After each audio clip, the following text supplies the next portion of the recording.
Sir, ये जो आलमी सतह पे इस वक्त हम चीजें देख रहे हैं, वजीर आजम साहब की भी ट्रंप से मुलाकात हुई, उससे पहले फील्ड मार्शल साहब की मुलाकात हो चुकी है, उसके पहले हमने देखा कि सऊदी अरब के साथ हमारा एक पैक्ट भी हुआ। ये जो सारा मामला इस वक्त आलमी सतह पे पाकिस्तान की एक तरह से आपको पेजराई नजर आ रही है, इधर से आगे अब हम इसके ऊपर बिल्ड कैसे कर सकते हैं और यहां से मामलात को आगे कैसे लेके चलना चाहिए? जी बिल्कुल अतर साहब, thank you very much for the invite. और चौधरी साहब को और इफ्तार वली साहब को मेरा बहुत सलाम। बड़ा अच्छा आपने सवाल किया है कि असल चीज होती है जी, आप एक स्टेचर तो गेन कर लेते हैं और स्टेचर को गेन करने के लिए आपने परफॉर्म किया है, एज अ नेशन परफॉर्म किया। Once you achieve a strategic stature किसी भी कॉन्टेक्स्ट में, चाहे आप नेट स्टेबलाइजर फैक्टर के तौर पर आए हो, बैलेंसिंग एक्ट के तौर पर आए हो, रीजनल कनेक्शन के लिए आए हो, ब्रिज के तौर पर आए हो, या एनहांस कर रहे हो किसी की कैपेसिटी, या किसी के स्ट्रेटेजिक ऑब्जेक्टिव्स का बहुत अच्छे पार्टनर बन चुके हो, तो आपको अपनी स्टेट का स्टेचर भी उतना ही रेज करना पड़ता है। आपने जो इंट्रो में बातचीत की है, I think it leads to that चीज। और इसकी जितनी भी, लेट से कि अगर हम फर्ज करें, मिसाल देते हैं कि सऊदी अरब के साथ जो हमारा strategic mutual cooperation, defensive cooperation की बात हुई है, तो इसकी ऑपरेशनलाइजेशन कैसे होगी? एक चीज याद रखिएगा, किसी मकाम को हासिल कर लेना अतर साहब, इवेंट्स की वजह से, एफर्ट की वजह से, इंडिविजुअल एफर्ट्स की वजह से, that may be little easy, but उसको मेंटेन रखना, उससे अपने पॉलिटिकल ऑब्जेक्टिव्स को, स्टेट के ऑब्जेक्टिव्स को और अपनी प्रोटेक्शन, सिक्योरिटी को, डेटरेंस को अचीव करना इज अ डिफरेंट गेम जी। उसके लिए वाकई हमें अपनी स्टेट का जो स्टेचर है उसको, अपनी सियासत को, अपनी रियासत को, अपने तमाम एलिमेंट्स ऑफ नेशनल पावर को स्ट्रेंथन करना होगा और उसको आगे लेकर जाना होगा। तो I think this is a critical time. आगे हम तभी जा सकते हैं जब हम मीनिंगफुल रहेंगे और कोऑपरेटिव मोड में रहेंगे विद दोज फोर्सेस जिनके साथ हम स्ट्रेटेजिक पार्टनरशिप में गए हैं, और उनसे भी हम अपना पूरा फायदा उठाएं। अब मुशर्रफ साहब के टाइम में, विद ऑल माय रिस्पेक्ट, हमने बहुत वॉर लड़ी, हमारे ऊपर थोपी गई वो वॉर, बाद में हमारी बन गई क्योंकि यही लोग हमारे अगेंस्ट उन्होंने रुख हमारी तरफ कर लिया, लेकिन हम उसके फ्रूट्स नहीं ले सकते। हमारी जो कॉपरेशन थी अमेरिका के, मैं बड़ी अच्छी तरह जानता हूँ, आई नो फ्रॉम इस साइड, कि हम अपना, कहते हैं ना कि बिल्कुल बदल सकते थे एक अपना जो सिस्टम है अपने पाकिस्तान का। अब भी हम फ्रूट्स तो ले सकते हैं, लेकिन एज अ नेशन हमें अपनी हैबिट्स, अपना कल्चर, और सबको, ये मैं सिर्फ सियासतदान या फौजी या ये सरकारी लोगों की बात नहीं कर रहा, पूरी नेशन को अपना एटीट्यूड बदलना होगा।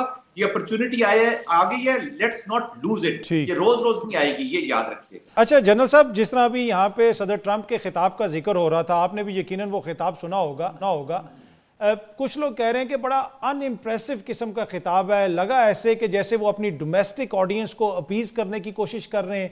फिर जिस तरीके से उन्होंने इस्लाम का जिक्र किया, शरिया लॉ का जिक्र किया, लंदन का मेयर जो है वो मुसलमान है, उसका जिक्र किया, क्या आपके लिए ये खिताब मायूस कुन था? इसलिए कि सोल, सुपर पावर, एक आप स्टेट्समैनशिप का उम्मीद करते हैं कि शायद वो कोई ऐसी बात करेगा, और फिर इन हालात के अंदर जो एक रूल बेस्ड वर्ल्ड ऑर्डर है, आपको वो भी खतरे में लगता है? जी देखिए अतर साहब, दो तीन चीजें हैं, विद ऑल माय रिस्पेक्ट। कल तो आई मीन ऐसे लगा कि जैसे ट्रंप जो है वो ट्रंप को ही खिताब कर रहे हैं। वो जिस शीशे में या जिस जगह पे बैठे हुए हैं, वो शीशे का कोई कमरा है और जिस तरफ देखते हैं वो ट्रंप ट्रंप ट्रंप ही उनको नजर आ रहा है। So this was addressed by Trump to Trump. वो पूरे वर्ल्ड को म्यूट करना चाह रहे हैं कि वो बस एक्शन तो मुझे करते रहे, मैं उनको देखता हूं, लेकिन उनकी आवाज मुझ तक ना पहुंचे। इसको मैं इस तरह कहूंगा जी। आई थिंक उन्होंने to the stature of President of United States of America, या एक ऐसा लीडर जो वर्ल्ड में क्लेम कर रहा है कि जी मैंने पीस करवाना है। देखिए पीस दो किस्म के होते हैं, एक है negative peace where the silencing of guns takes place. ये जंगें तो रुक जाती हैं, लेकिन पॉजिटिव पीस है कि जब आप कोर इश्यूज को एड्रेस करते हैं। नेगेटिव पीस हो सकता है ट्रंप अचीव कर भी ले, टेम्परेरी होगा, आप जंगें रुकवा देंगे, लेकिन जो अवामिल हैं जिनकी वजह से जंगें हो रही हैं, जो रीजन है, उसको आप कर नहीं रहे, तो वो खिताब उस तरफ ले जाता हुआ नजर नहीं आता। I mean embarrassing United nation, जिस तरीके से उन्होंने एस्केलेटर्स का और प्रॉम्प्टर का और जिस तरीके से कोर रिलेट किया, और फिर I think he embarrassed the United Nation also. जब आप इतने बड़े इदारे को, जो conflict management, conflict resolution mechanism है एक दुनिया का, तो उस पर स्ट्रेस आया है, उसको एम्बैरस किया है। उसके बाद आपने खैर छोड़ा किसी को भी नहीं, पूरे यूरोप को आपने सॉर्ट आउट कर दिया, और इंडिया का तो आजकल वैसे ही नंबर लगा हुआ है जी कि they are fuelling the war. But मैं उम्मीद करता था कि वो कोई ना कोई डायरेक्शन देंगे। देखिए, दो इस वक्त मेजर कॉन्फ्लिक्ट चल रहे हैं, एक गाजा और दूसरा यूक्रेन का जो मेजर चल रहा है। Pakistan India, yes it is a major, क्योंकि ये न्यूक्लियर ओवरहैंग के नीचे है। इसकी सीरियसिटी को इनको समझना होगा, पूरी दुनिया को समझना होगा। पाकिस्तान इंडिया कॉन्फ्लिक्ट जो है, इसके repercussions are far greater than any conflict. Gaza वाले को तो वॉर नहीं कहता, जेनोसाइड है, बट उस तरफ ले जा नहीं रहे थे। और यस, आप बिल्कुल ठीक कह रहे हैं कि तमाम मैकेनिज्म्स जो है यूएन वगैरह या जो भी कॉन्फ्लिक्ट रेजोल्यूशन, उन पे स्ट्रेस बढ़ा है इस खिताब के बाद। और आई थिंक अभी देखें 150 इज अ ह्यूज नंबर, जो टू स्टेट सोल्यूशन की बात कर रहा है या जो गाजा को मान रहे हैं, सॉरी फलस्तीन को मान रहे हैं, इट्स अ ह्यूज नंबर। पूरी दुनिया एक तरफ खड़ी और ट्रंप एक तरफ खड़ा है। मैं जाती तौर पे समझता हूँ कि शायद वो एंजॉय कर रहे हैं अपनी इस पावर को, कि देख लें जब तक मैं फैसला नहीं करूंगा यहाँ पे न जंग शुरू हो सकती है न जंग बंद हो सकती है। मैं जब चाहूंगा जंग बंद कर सकता हूँ, जब चाहूंगा किसी को मैं कर दूंगा। और ये जो क्रिश्चियंस के बारे में उनके रिमार्क्स आए बाद में, और खासतौर पे जो शरिया की बात की है, I think this is blow the belt. फिर तो एक वो जो क्लैश ऑफ सिविलाइजेशन कह लें या आइडियोलॉजीज का जो क्लैश है, हमें तो नजर आ रहा है, it does exist. But leaders जब इस पे डिस्कशंस करके, देखिए ना, किसी सिविलाइजेशन या आइडियोलॉजिकल डिफरेंसेस के ऊपर आप वॉर या प्रेशर या कोरिजन कोई चीज भी माउंट करेंगे, इट विल हैव इम्पैक्ट। नफरत में नीचे इजाफा होता है। गवर्नमेंट्स हो सकता है आपके साथ जुड़ जाए, अवाम नहीं जुड़ेगी। अवाम नहीं जुड़ेगी तो बॉटम टू टॉप कोई मुआहदा हो, कोई चीज हो, वो कभी कामयाब नहीं हो सकती, टेम्परेरी होती है। जब तक लोग आपके साथ नहीं जुड़ेंगे, रीजन्स के, आइडियोलॉजीज के, रिलीजन्स के, डिफरेंट के, तब तक आप जो प्रो पीस आपके इनिशिएटिव्स हैं, it will not have any value. ठीक है। अच्छा जनरल साहब, ये जो अफगानिस्तान के साथ और खैबर पख्तूनख्वा के अंदर जो सूरत हाल है वो भी हमारे सामने है। ट्रंप साहब ने भी अफगानिस्तान के हवाले से कुछ बयानात वगैरह दिए, पाकिस्तानी वुज़रा की जानिब से भी अफगानिस्तान के हवाले से तहफ़्फ़ुज़ात का इजहार किया जा रहा है। ये मसला आपको बिगड़ता हुआ नजर आ रहा है, इसको हम कैसे टैकल करें? जी अतर साहब, कॉम्प्लेक्स है, हमारी सेंसिटिविटीज है। I think we should be very very careful जब हम अफगानिस्तान के ऊपर कमेंट करते हैं। यस, वी आर टारगेट हुए हैं हम, इसमें कोई शक नहीं है कि अफगानिस्तान का जो इंटरिम सेटअप है, they have failed in all respect. और हमें दुख इस चीज का है कि जो पाकिस्तान के साथ उन्होंने किया है। देखिए, अफगानिस्तान में अजीब सी इन्वायरमेंट बनाएगी। जब तालिबान की वहां पे हुकूमत थी तो अमेरिका बहादुर जब इधर आया तो उन्होंने अफगानिस्तान की अवाम को ये बताया कि जी आपके तमाम प्रॉब्लम्स जो है ना, ये तालिबान जो आए हैं ये पाकिस्तान की वजह से।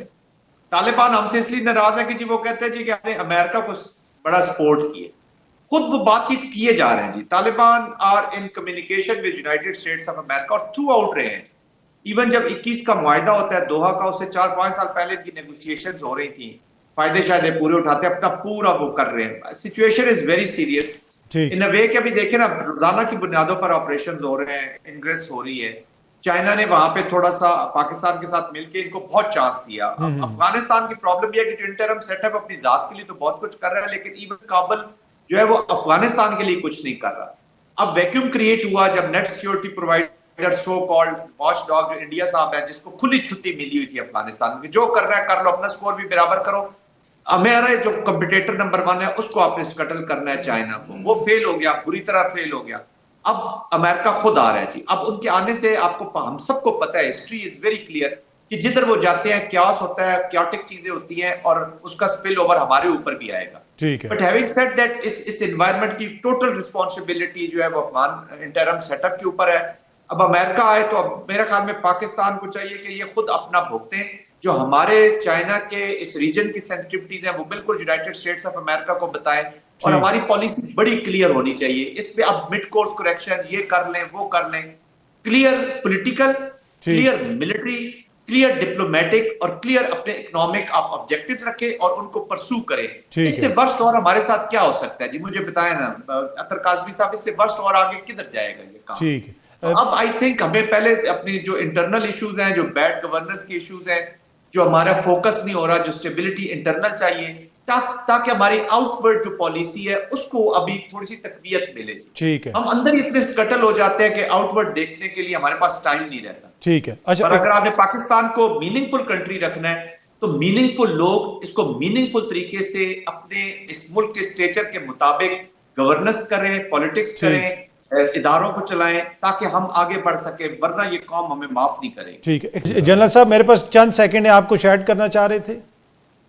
जी मैं बस ये कह रहा हूँ कि जैसे अभी फैसल चौधरी साहब और इख्तियार वली साहब कह रहे हैं, बातें ठीक है, लेकिन फैसल भाई मैं सिर्फ ये ऐड करना चाहता हूँ कि ये जो प्रिसिजन के साथ ये जो आपने ना एक मिलिट्री एनवायरनमेंट क्रिएट करनी है, हल की बात नहीं है। मिलिट्री इज अ 30-40% ना, लेकिन वो 30-40% आपको पॉजिटिव नोट पे, जैसे नोशन ऑफ विक्ट्री लिखा गया बुनियानुल मरसूस में मिलिट्री का, तो उस पर आपकी डिप्लोमेसी और पॉलिटिक्स इंप्रूव हुई।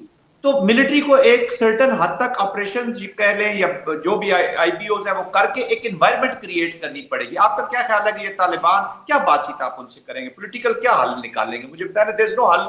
आई एम सॉरी, मैं अच्छा नहीं लग रहा है मिलिट्री, क्योंकि मैं विक्टिम हूं इसी वॉर का, आई अंडरस्टैंड, लेकिन you will have to create an environment जहां पे फिर वो कुछ मानेंगे, वरना तो इधर जिसकी लाठी जो ताकतवर होता है वो किधर, वो अपनी फिर बातें आपसे बनवाएगा, and you don't have much to offer to them. आप ना सोशली, ना मॉरली, ना पॉलिटिकली कुछ, you have nothing to offer to them, and we should not offer to them. ठीक है।